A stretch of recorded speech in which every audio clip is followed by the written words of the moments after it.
Lepo pozdravljeni v oddaji 7. Bližajo se zimske olimpijske igre, ki bodo v mestu Soči v Rusiji. Glasilo hrvaške demokratične levice Novi plamen je objavilo pretresljivo poročilo o številu zapornikov zloglasnega političnega zapora Goli otok.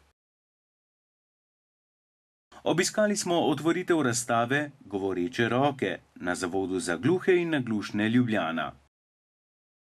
Predstavili vam bomo še rubriko Znani ljudje in objavili fotografijo v rubriki Fotka tedna. Ostanite z nami.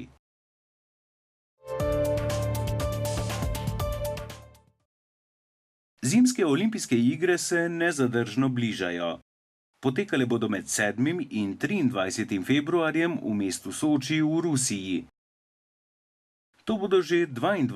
zimske olimpijske igre po vrsti. Več kot 2500 športnikov z vsega sveta se bo pomerilo v 98 tekmah v 15 športnih disciplinah. Rusija tokrat prvič gosti zimske olimpijske igre, je pa leta 1980 takratna Sovjetska zveza gostila poletne olimpijske igre. Soči je letovišče ob Črnem morju, v katerem živi okrog 400 tisoč ljudi. Glavna gospodarska dejavnost je turizem. Mesto je bilo ustanovljeno leta 1864, razcvet pa je doživelo med vladavino Stalina, ki je imel tam tudi poletno počitniško hišo. Soči leži na približno enaki zemljepisni dolžini kot Monako, kar pomeni, da bodo to prve zimske olimpijske igre v sredozemskem podnebju. Povprečna temperatura januarja je 6 stopinj Celzija, februarja pa se živo srebro čez dan v povprečju povzpne na kar 12 stopinj. Soči je tudi drugo najdaljše mesto na svetu, saj se razteza kar 148 km vzdolž Črnega morja. Najdaljše mesto na svetu je sicer Mexico City. Zanimivo je, da so morali za zimske olimpijske igre v Sočiju postaviti prav vse od začetka. Zgradili so 11 športnih prizorišč, ki so razdeljena v 2 sklopa. Prvi sklop objektov ležijo ob obali Črnega morja v Sočiju, drugi sklop pa v hribih Krasna Poljana nad mestom. Sklopa sta med seboj oddaljena 48 km, povezovala pa ju bo železnica. Vožnja od morja do gora bo trajala manj kot 1 uro. Oba sklopa prizorišč imata tudi olimpijsko vas. Obalna skupina prizorišč vključuje olimpijski stadion Fišt, ledeno dvorano Bolšoj, areno Šajba, dvorano za curling Ice Cube, dvorano za drsanje Iceberg in areno Adler.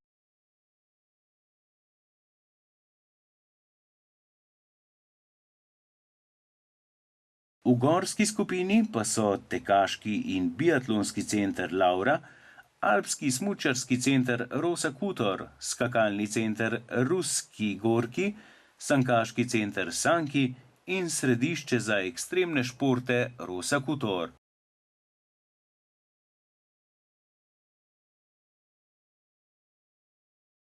Zanimivo je, da bodo vsa olimpijska prizorišča v Sočiju gostila tudi tekmovanja paraolimpijcev, zato je vsa infrastruktura prilagojena tudi invalidom. Tokratne zimske olimpijske igre bodo najdražje v zgodovini olimpijskih iger. Predvideni stroški naj bi bili okoli 50 milijard evrov. Za primerjavo povejmo, da so prejšnje zimske olimpijske igre v Vancouvru leta 2010 stale 1,4 milijarde evrov, zimske olimpijske igre leta 2006 v Torinu pa 3,4 milijarde evrov. To bodo 7. zimske olimpijske igre, na katerih nastopa samostojna slovenska reprezentanca. V Sočiju bo tekmovalo skupno 66 slovenskih športnikov. Vodja slovenske olimpijske reprezentance je Petra Majdič, Zastavo na slavnostni otvoritvi iger pa bo nosil hokejist Tomaž Ratzinger.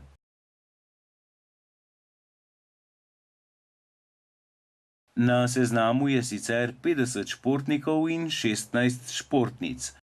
Najštevilčnejša je hokejska ekipa, ki šteje 25 članov.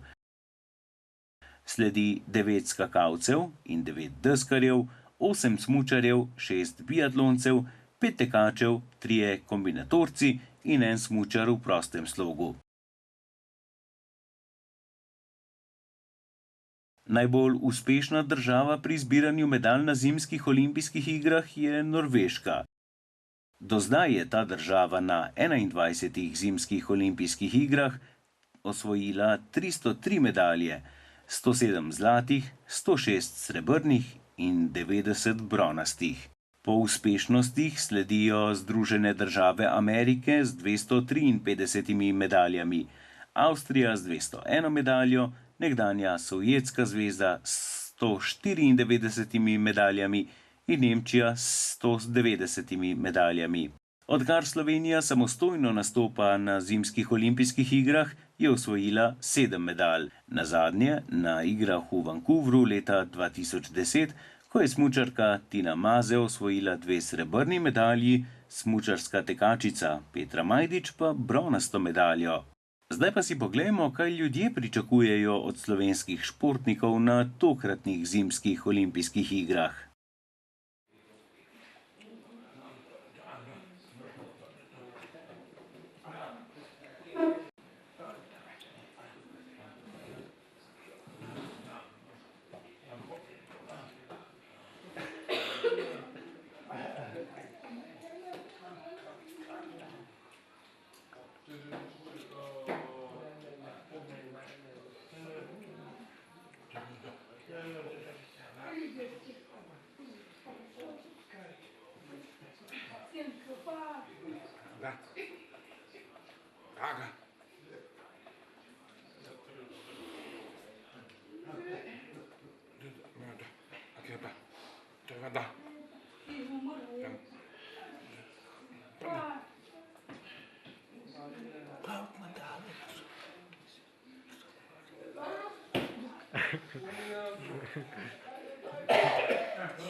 Upamo, da se bomo v Sočiju skupaj z našimi športniki res veselili novih medalj.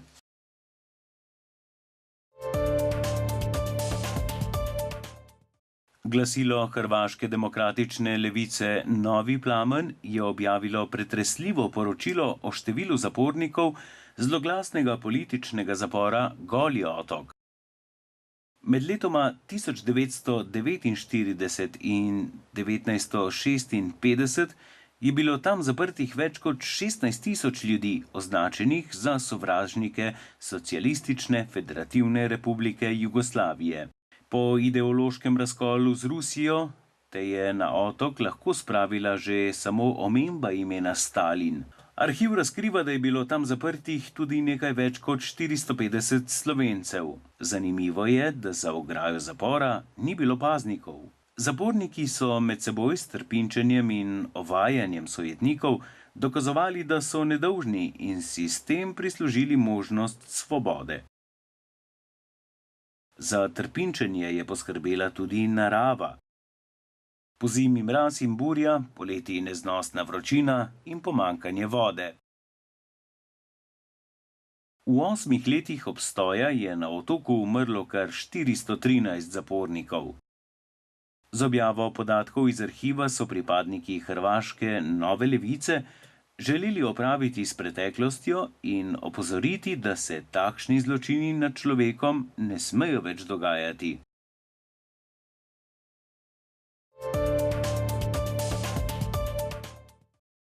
V torek 28. januarja so na Zavodu za gluhe in naglušne Ljubljana odprli razstavo likovnih del, ki so jih ustvarili osnovnošolci in dijaki 7 šol na temo Govoreče roke. Natečaj Govoreče roke je nastal v okviru projekta Communication Bridges, to so mostovi sporazumevanja, ki smo ga v lanskem letu izvedli s partnerji iz 6 držav. Namen projekta je bil med drugim tudi povezovanje gluhih in slišečih in predstavljanje gluhe kulture slišečim vrstnikom. Razstavljenih je več kot 70 del, skulptur, fotografij in slik. Poimenovala sem jo Pst, ker nam je učiteljica rekla, naj povemo kaj s tem, in sem se odločila, da ker so gluhi, da bi pač tišino prikazala, zato sem tudi v zadje naredila tak glasen, pa roka pa pove tišino. Poznam pa 2, ki sta z slušnim aparatom, ki trenirata atletiko in sem se že z njima pogovarjala. Ja.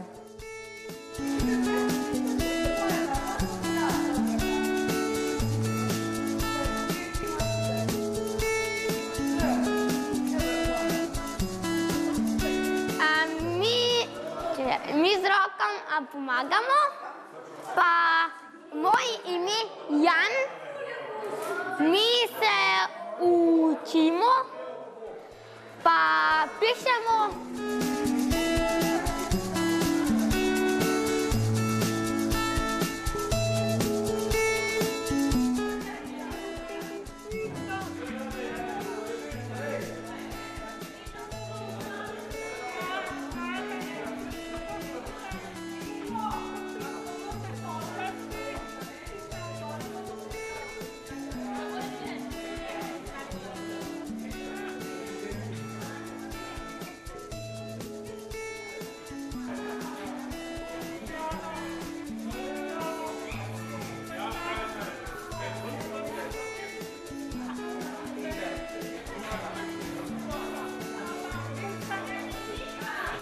Sporočilnost je, da tudi polnočutni slišeči vidijo, da roke niso samo za delo, ampak da se jih da uporabljati tudi za sporočanje kakšnih lepših stvari, bolj intimnih stvari.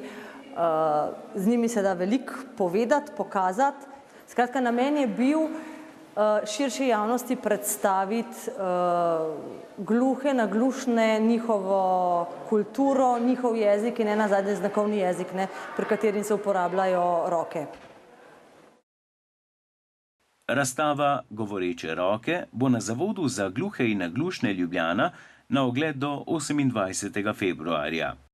Nato pa se bo preselila v knjižnico Bežigrad, v Pionirski dom Ljubljana ter v atelje Takatuka na Ljubljanskem gradu.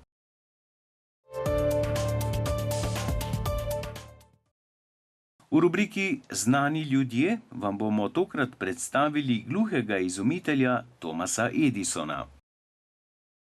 Naši domovi bi bili v temi in filmi brez zvoka, če ne bi bilo leta 1847 rojenega Thomasa Alve Edisona, ameriškega izumitelja, ki je med več kot 1000 patentiranimi izumi iznašel tudi žarnico in fonograf, predhodnik gramofona, kljub temu, da je bil od 12. leta skoraj popolnoma gluh.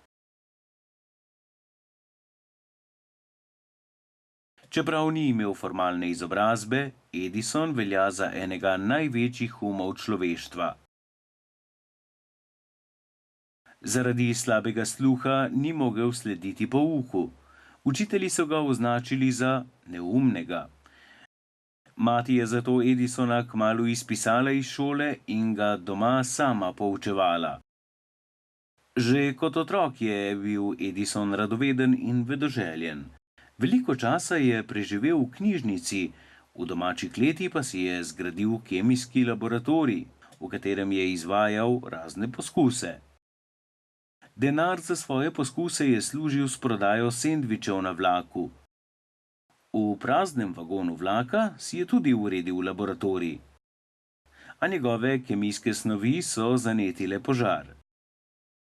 Neka anekdota pravi, da je 12-letni Tomas ob tej priložnosti dobil tako močno zaušnico, da se mu je sluh skoraj trajno okvaril. Ko je imel Edison 15 let, je rešil življenje otroku, ki je padel z vlaka. Ta dogodek mu je zavedno spremenil življenje, saj ga je v zahvalo otrokov oče, funkcionar na železnici, naučil uporabljati telegraf. Pridobljeno znanje je bila osnova za njegov izum električnega števca volilnih glasov, ki ga je patentiral leta 1868 pri 21 letih. Edisona je zelo privlačilo raziskovanje zvoka. Nekoč je dejal, da mora biti človek gluh, če hoče slišati. Že pri razvoju telegrafa je opazil, da bralno pero ustvarja nihanje podobno človeškemu glasu. To načelo je uporabil pri razvoju fonografa, mehanske naprave za snemanje zvoka, ki ga je patentiral leta 1877, star 30 let. Edison je zelo prispeval k elektrifikaciji sveta. Leta 1879 je razvil prvo uporabno žarnico z ogleno nitko in ji dal obliko, ki jo uporabljamo še danes. Zagovarjal je enosmerni električni tok, njegov tekmec Nikola Tesla, veliki izumitelj srbskega rodu, pa izmenični električni tok, ki se je na koncu tudi uveljavil. Ob 125. obletnici žarnice so leta 2004 izdali spominski dolarski kovanec z Edisonovo podobo. Edison se ni imel za genija. Genij se stoji iz 1% navdiha, vse ostalo je znoj. Njegovi revolucionarni izumi, kot so mikrofon, žarnica, alkalna baterija, film ter izboljšave telefona in telegrafa, so bistveno vplivali na kakovost življenja ljudi. Ko so ga vprašali, zakaj ni izumil pripomočka za boljši sluh, je odgovoril z vprašanjem: koliko ste v zadnjih 24 urah slišali, brez česar ne bi mogli živeti? Umrl je leta 1931 v 85. letu starosti.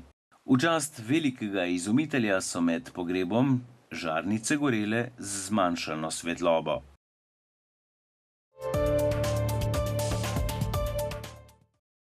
Za konec pa smo za vas pripravili rubriko Fotka tedna.